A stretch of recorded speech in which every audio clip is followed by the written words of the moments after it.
शुरू करते हैं। एक छोटा सा शेर लिखा था कि मेरी भोली सूरत को देखकर धोखा ना खाना, मेरी भोली सूरत को देखकर धोखा ना खाना, धोखा तो हमने खाया है। मेरी भोली सूरत को देखकर धोखा ना खाना, धोखा तो हमने खाया है, और ऐसा खाया है कि जानवरों तक को अपना दुख सुनाया है। After all human being is a social animal. सही है ना? ताली बजनी चाहिए थी यार। शेर मार दिया तुम लोगों ने। मैंने इंसान को जानवर बना दिया, तुम लोगों ने शेर मार दिया। तो एक आप सर प्यार मोहब्बत के बारे में बातें कर रहे थे, तो उस पर मतलब एक ऐसी ख्याल सा आता है कि मतलब लोग कहते हैं ना, एक बार हो गया, दो बार हो गया, प्यार हो जाता है। मतलब लोग कहते हैं कि जो पहला प्यार है वो तो होता ही होता है, उसके बाद होता ही, उसके बाद भी होगा, आखिरी प्यार सच्चा होता है, फलाना ढमकाना जो भी होता है। तो इस पर मतलब मैं ये कहना चाह रहा था कि बार बार जो हो जाए क्या वो प्यार होता है? बार बार जो हो जाए क्या वो प्यार होता है? सरदार की भाषा में, सरदार यानी मैं अपने आप को सरदार बोलता हूँ कि दोस्त बुलाते हैं ऐसा, तो बार बार जो हो जाए क्या वो प्यार होता है? बार बार जो हो जाए क्या वो प्यार होता है? नहीं जनाब, सरदार की भाषा में वो बस बदलता किरदार होता है।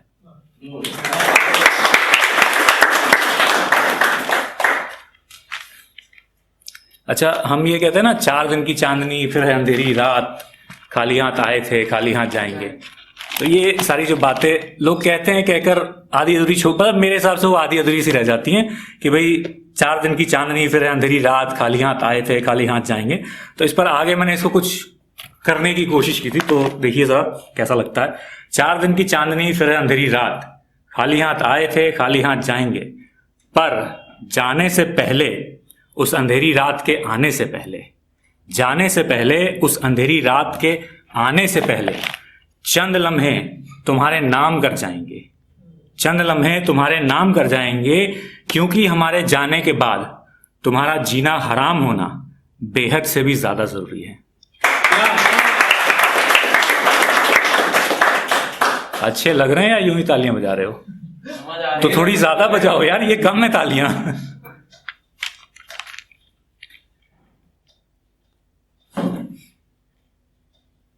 पता नहीं आज जो छोटे छोटे शेर है वो मेरे से बोले नहीं जा रहे हैं। बड़े बोल दो। नहीं, फिर मैं अपनी कविता पर ही आता हूँ। चक्कर ये ना कि मुझे छोटे शेर लिख तो लेता हूँ, मुझे याद नहीं रहते हैं, और कुछ असर इस दवाई का भी हो जाता है। और चक्कर मेरे साथ क्या पता है, मैं कीमो लगवा के आता हूँ, दूसरे दिन आपका इवेंट होता है। मैं कल ये बोतल चढ़वा के आया हूँ, आज आपका इवेंट आ गया है। तो इस बार की जो कविता है काफी बार यहाँ पढ़ी गई है रावण के ऊपर, तो इस बार रावण के ऊपर कुछ बोलूंगा। But the thing is that कि रावण, उसको ये मत सोचना कि मैं उसकी बड़ाई कर रहा हूं या मैं उसकी बुराई कर रहा हूं। हर इंसान में एक पॉजिटिव चीज होती है, एक नेगेटिव चीज होती है। ये आपके ऊपर डिपेंड करता है कि what you want to take from that person. If you want to take the positive things, take it, और इस नेगेटिव तो है ही है। नेगेटिव तो कोई मना नहीं करेगा, नेगेटिव तो सबसे पहले अट्रैक्ट करता है ना। कविता पूरी करने से पहले सर, आपकी जो मोटी, उसको मोटी बोल सकता हूं? आपकी मोटी बहुत खूबसूरत है, बहुत खूबसूरत है। कौन रहा? बहुत खूबसूरत। वो लास्ट पे जब आपने वो ट्विस्ट आता था ना, रोंगटे खड़े हुए थे।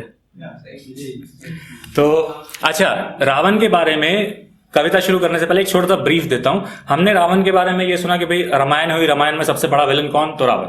तो ही केम, उसने सीता माता को अपहरण किया, अपहरण करके ब्ला ब्ला ब्ला, सारी स्टोरी हमें पता है। बट रावण एक्चुअली था कौन? रावण पंडित, पंडित।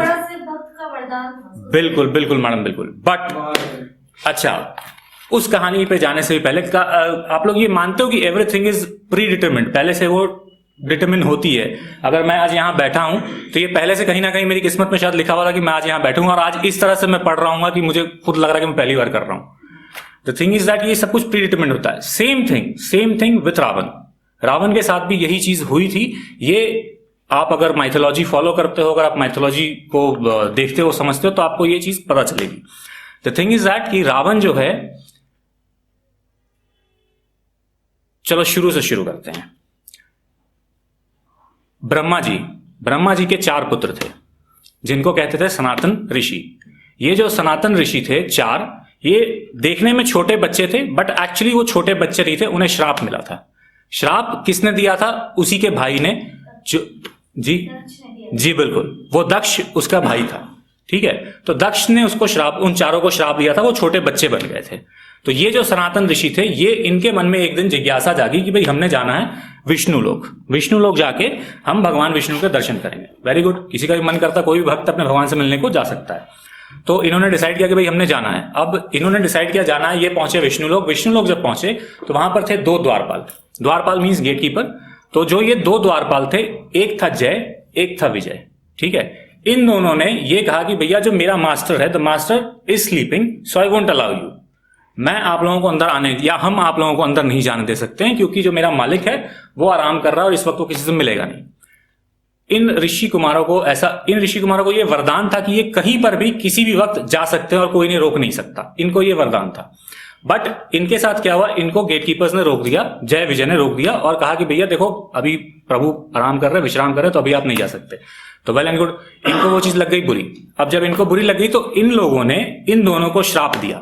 श्राप क्या दिया? श्राप ये दिया कि भैया देखो ऐसा है कि आज से तुम यहां से बहिष्कृत होते हो और आज से और अभी से तुम जाके राक्षस योनि में जन्म लोगे और वहीं पर अपना लालन पालन करना।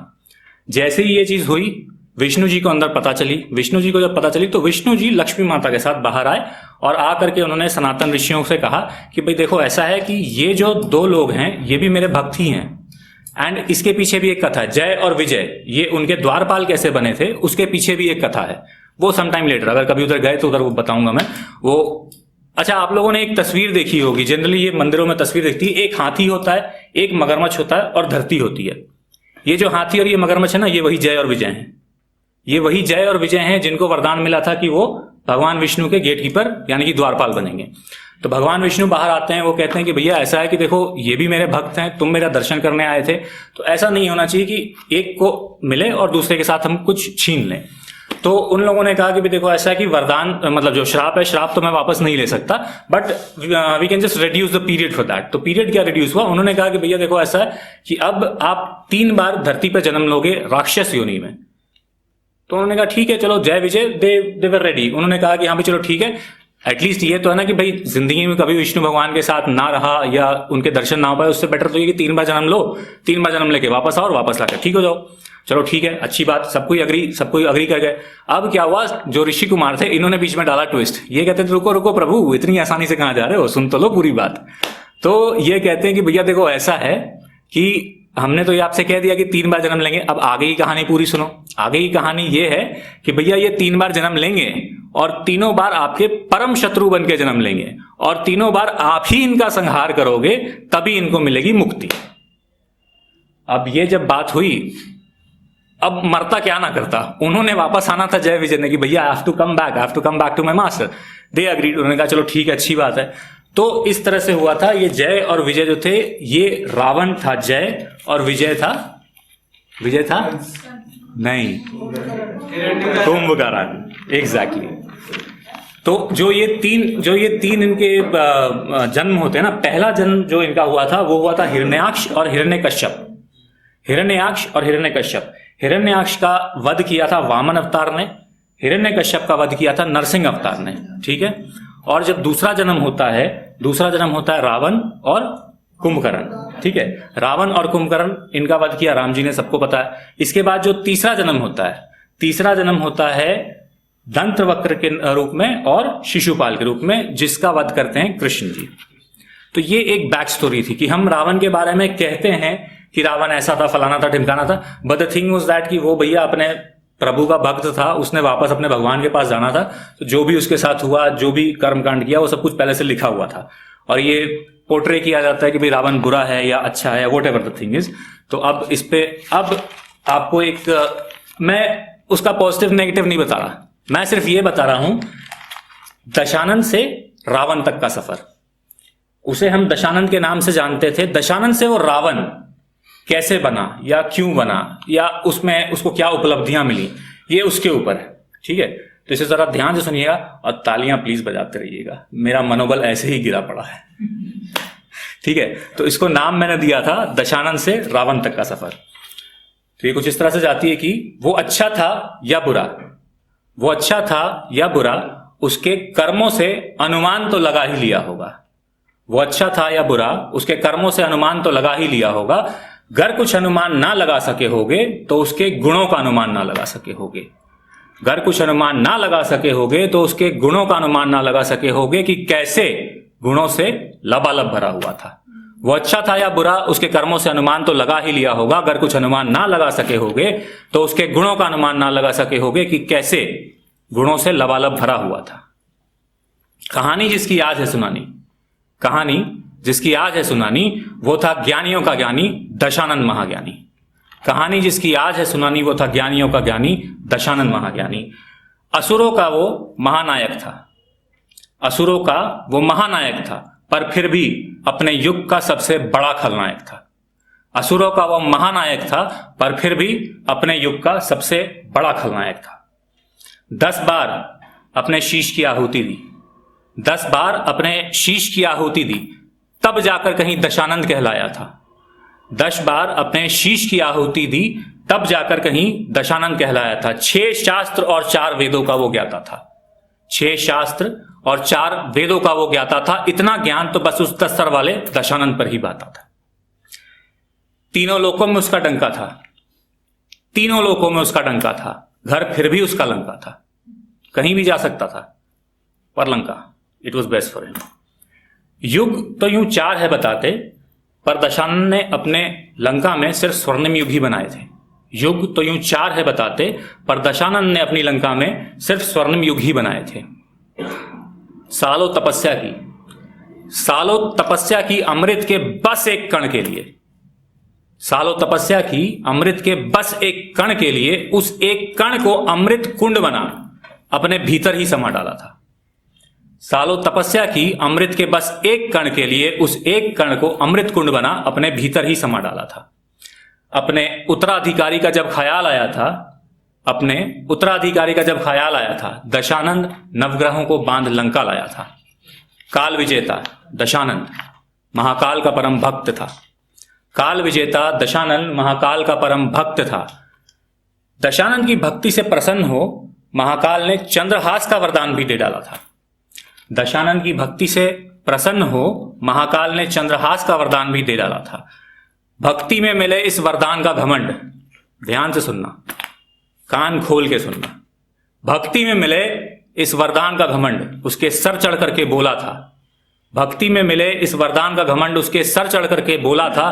तभी तो दशानंद ने कैलाश को अपनी अंगुलियों से टटोला था। भक्ति में मिले इस वरदान का घमंड, भक्ति में मिले इस वरदान का घमंड दशानंद के सर चढ़ करके बोला था। तभी तो उसने कैलाश को अपनी उंगलियों से टटोला था। फलस्वरूप महाकाल ने कैलाश के बोझ तले सालों दबाए रखा था। फलस्वरूप महाकाल ने कैलाश के बोझ तले सालों दबाए रखा था। दर्द में कर्राते हुए दशानंद ने महाकाल को बार बार पुकारा था। दर्द में कर्राते हुए दशानंद ने महाकाल को बार बार पुकारा था। महाकाल से क्षमा याचना में दशानंद ने एक मधुर रचना थी बनाई। महाकाल से क्षमा याचना में दशानंद ने एक मधुर रचना थी बनाई, जो शिव तांडव स्तोत्र के रूप में उसने महाकाल को थी सुनाई। दशानंद की रचना थी, दशानंद की रचना थी महाकाल के मन भावन। दशानंद की रचना थी महाकाल के मन भावन। तब जाकर कहीं महाकाल ने नाम दिया था उसे रावण।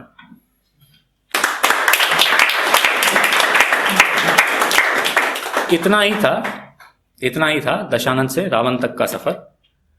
इतना ही था दशानंद से रावण तक का सफर, क्योंकि रावण बनते ही वो अपने गुणों को भूला था। क्योंकि रावण बनते ही वो अपने गुणों को भूला था। भूल से ही सही, पर उसने महाकाल को भी धरती में धकेला था। भूल से ही सही, पर उसने महाकाल को भी धरती में धकेला था। इस खलनायक की कहानी बिना नायक के भी मन को भाती है। इस खलनायक की कहानी बिना नायक के भी मन को भाती है, क्योंकि कहानी अभी और भी सुनानी बाकी है। बस यही था। Thank you. एक बार